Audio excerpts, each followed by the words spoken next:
Good evening, ladies and gentlemen. My name is, of course, the one and only Wilford Warstache.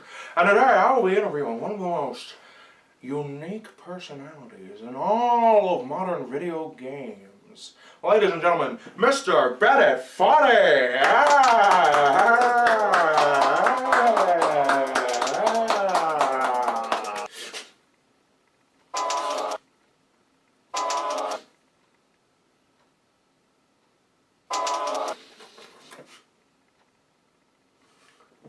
Now then, Mr.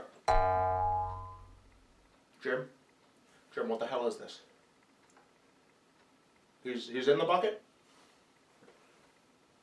There's nothing in there, Jim. He is the bucket. He lives in the bucket? Jim, you're not making any sense. Cut. Alright, and welcome back, ladies and gentlemen, to all other configurations of being. Mr. Bennett Foddy! Yeah. So, Mr. Foddy, what inspired you to make this one of the most successful rage games of the modern video gaming era? There's no feeling more intense than starting over.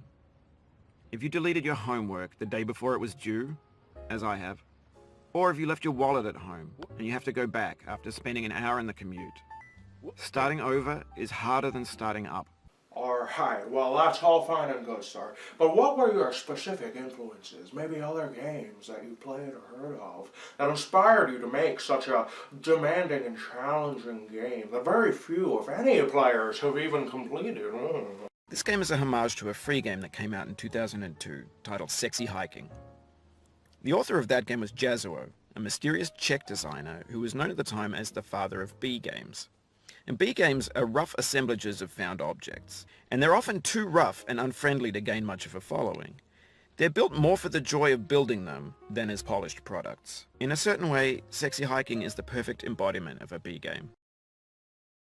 Oh, that's very interesting. Mr. Foddy, what would you say to the players who complain that your game is too difficult, such as Markiplier, for example?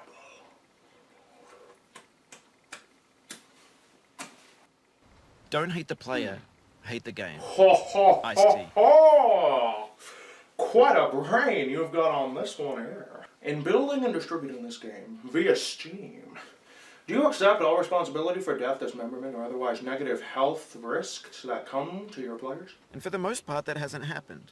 And for our final question of the interview today, Mr. Foddy, what advice would you give to other aspiring game developers who want to create a successful rage game, similar to Getting Over It with a Bennett Foddy?